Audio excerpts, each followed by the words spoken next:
मोदी के नए labour code से मचा कोहराम। मोदी ने कंपनियों को ये छूट दे दी है कि वो एक बार में 300 मजदूरों को नौकरी से निकाल सकते हैं। मोदी के पूंजीपति मित्र अब एक ही बार में 300 मजदूरों को काम से निकाल सकते हैं और इसके लिए उन्हें किसी की अनुमति भी लेने की जरूरत नहीं होगी। न्यू लेबर कोड के अनुसार 5 सालों तक मजदूरों की मजदूरी नहीं बढ़ाई जाएगी। इसके साथ ही मोदी सरकार ने रेगुलर नौकरी खत्म करने का फैसला किया है। रेगुलर जॉब खत्म करके फिक्स टर्म जॉब का बंदोबस्त किया गया है। जिस तरह सेना में 4 सालों के लिए अग्निवीर भर्ती किए जा रहे हैं, मोदी सरकार उसी तरह प्राइवेट और सरकारी सेक्टर में फिक्स टर्म जॉब देगी, यानी 2-4 साल की ही नौकरी मिलेगी। इस लेबर कोड में महिलाओं के शोषण का भी खूब इंतजाम किया गया है। अब अडानी अंबानी की माइनिंग के लिए महिलाएं रात में भी काम करेंगी। मजे की बात यह है कि इस लेबर कोड में महिलाओं की सुरक्षा की कोई गारंटी नहीं दी गई है। ये है अडानी अंबानी की सरकार मजदूरों पर कर रही है वार। इस न्यूज चैनल पर जो भी वक्ता ने कहा वो उसकी अपनी राय है, जिसकी पुष्टि नेशन न्यूज इंडिया नहीं करता। धन्यवाद। न्यूज इंडिया चैनल में आपका हार्दिक स्वागत है।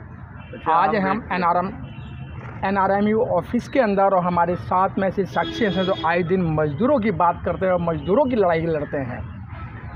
अभी जो गवर्नमेंट ने यानी सरकार ने जो 4 लेबर कानून जो पास किए हैं, उसी संदर्भ में हमारे बीच में SK त्यागी जो NRMU के अध्यक्ष हैं। सर, आपका नेशन न्यूज इंडिया चैनल में आपका दंदन अभिनंदन। बहुत धन्यवाद आपका।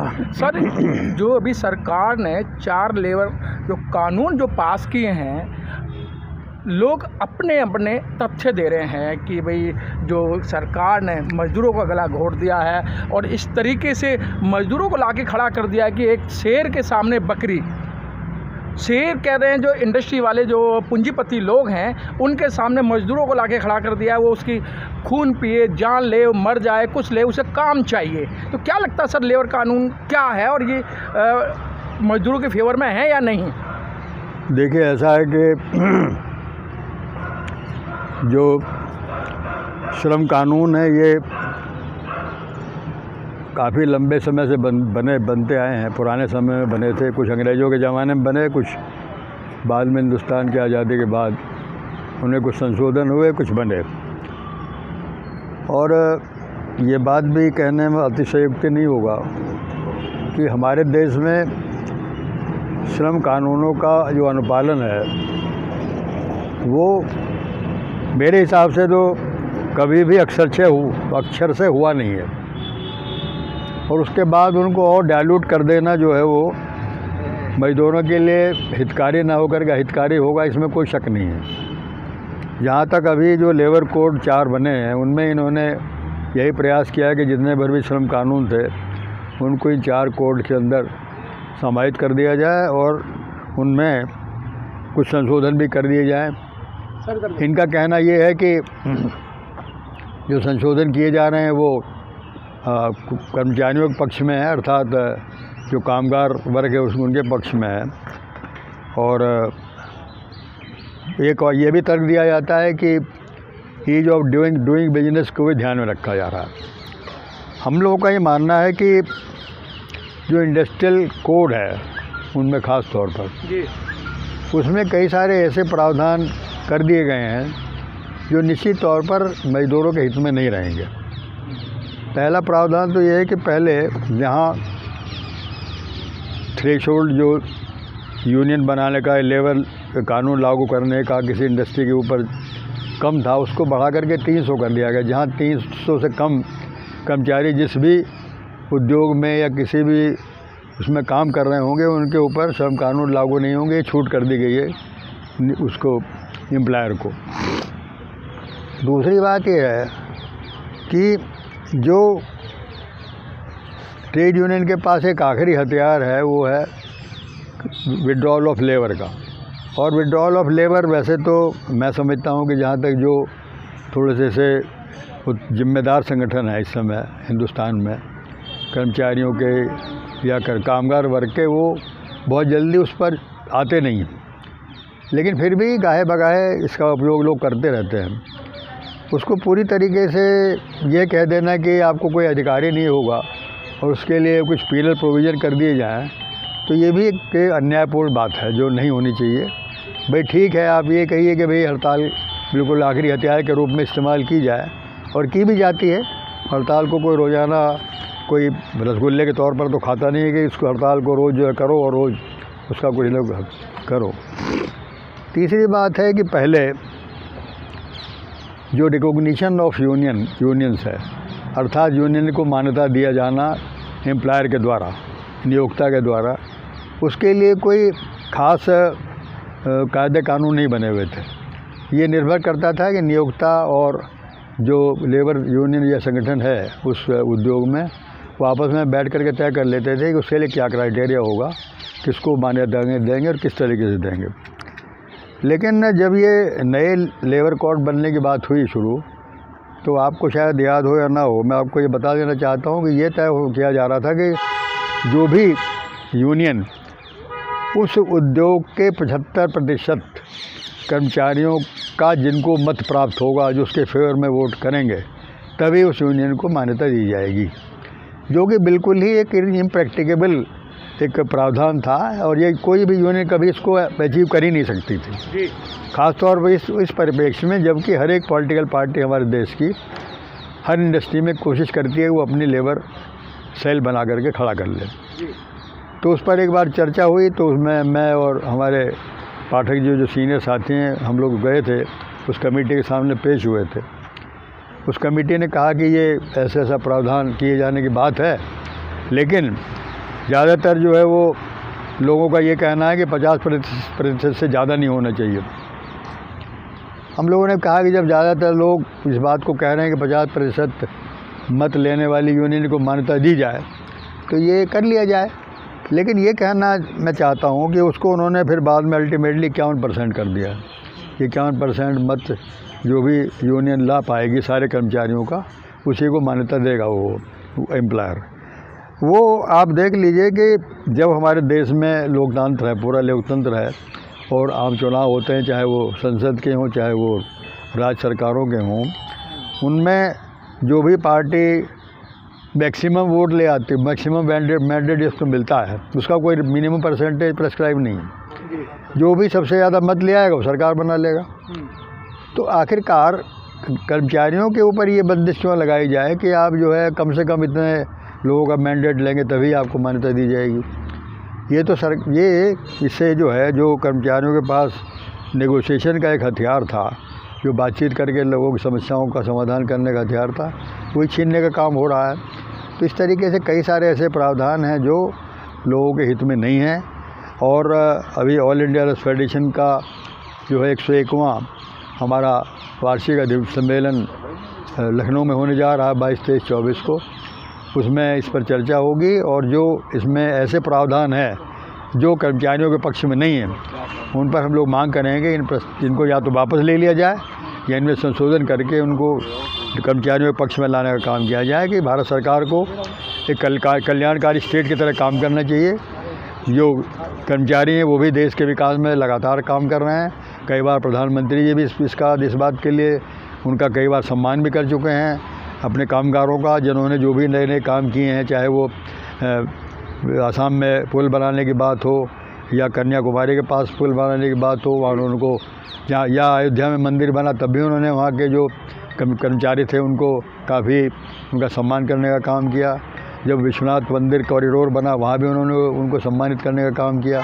तो अगर सम्मानित करते हैं तो निश्चित तौर पर सरकार को ये भी देखना चाहिए कि उनके कल्याण के लिए भी काफ़ी कुछ प्रावधान इन कोर्ट्स के अंदर हो, ताकि वो भी बेचारे अपना सम्मानपूर्वक अपना जीवन जी सकें, अपने बच्चों का पालन पोषण कर सकें। अच्छा, त्यागी जी, लगता नहीं है कि सरकार ने जो मजदूरों का जो वर्गीकरण किया है कि कुछ मजदूरों को मतलब दूसरी निगाह से देखा जा रहा है और कुछ मजदूरों को दूसरी निगाह से देखा जा रहा है? नहीं, देखिए, मजदूरों को आप किसी भी निगाह से देखें, मजदूर तो मजदूर ही रहेगा जी।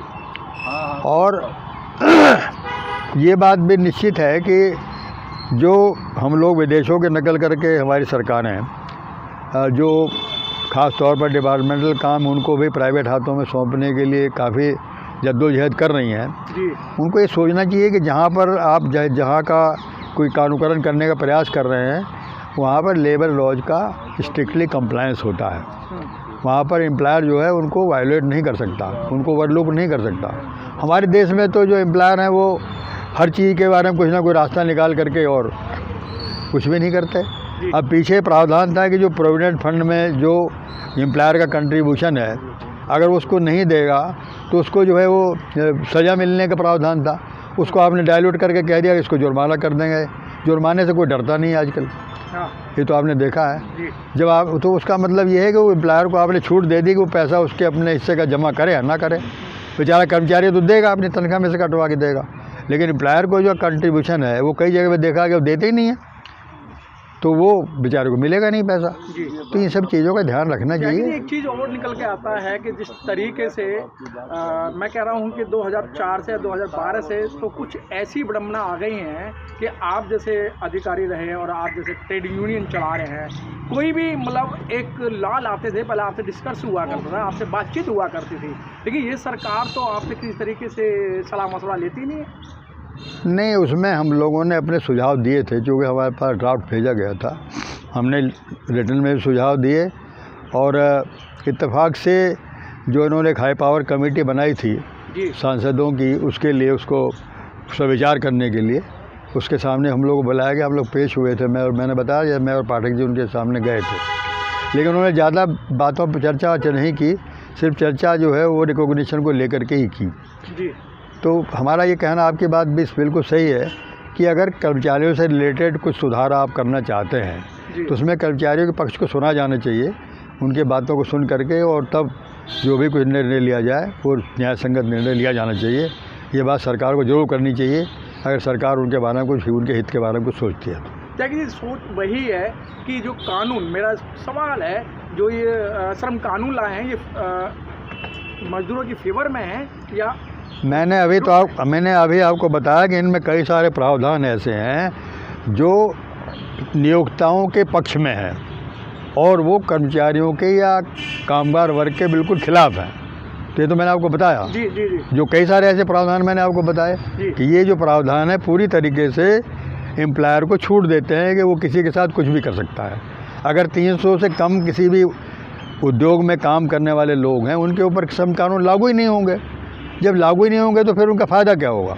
वो तो बेचारे उसकी मर्जी पर रहेंगे एम्प्लॉयर की, चाहे उनको रखे, भगाए, तनख्वाह दे ना दे, मिनिमम वेज का पालन करे ना करे, उनके साथ जो भी और सुविधाएं वो दे या ना दे।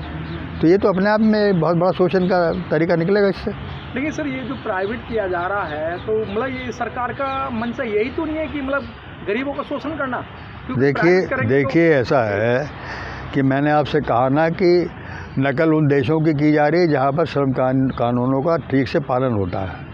अगर श्रम कानूनों का पालन ठीक से हो तो ऑर्गेनाइज सेक्टर में और अनऑर्गेनाइज सेक्टर में काम करने वाले लोगों पर ज़्यादा कोई जाति नहीं कर पाएगा, लेकिन लागू ही नहीं होते। फिर और आपने और छूट दे दी, कितने तक जो लोग काम कर रहे हैं उनके ऊपर तो लागू ही नहीं होंगे। लागू तो वैसे भी कम ही होते हैं, हमने देखा है, हमने प्रैक्टिकली देखा है कि जो श्रम कानून हैं उनका कोई भी उद्योग ठीक से पालन नहीं करता, वो अपने तरीके से करता है, लेकिन इसमें और छूट दी जा रही है, तो ये तो और ज़्यादा घातक होगा कर्मचारियों के। सर, मजदूर इस समय त्राही कर रहा है, मजदूर बोल नहीं पा रहा है क्योंकि सरकार ने तो उनकी जबान भी बंद कर दी है, तो उन मजदूरों के लिए आप क्या संदेश देना चाहते हैं? देखिए, मेरा ये कहना है कि अनऑर्गेनाइज सेक्टर हमेशा से कमज़ोर रहा है, क्योंकि वहाँ लोगों में एकता नहीं है। फिर हमारे यहाँ देश में अनएम्प्लॉयमेंट इतना ज़्यादा है कि एक आदमी को बाहर कर दिए, 4 आदमी खड़े हो जाएंगे लाइन लगा करके उसी जगह काम करने के लिए। उसके लिए जो ऑर्गेनाइज सेक्टर है या जहाँ पर पुराने संगठन बने हुए हैं, जो मजबूत संगठन हैं, वो अपनी रक्षा भी करें और वो उन लोगों की रक्षा करने के लिए आगे आएँ जिन लोगों की जुबान नहीं है।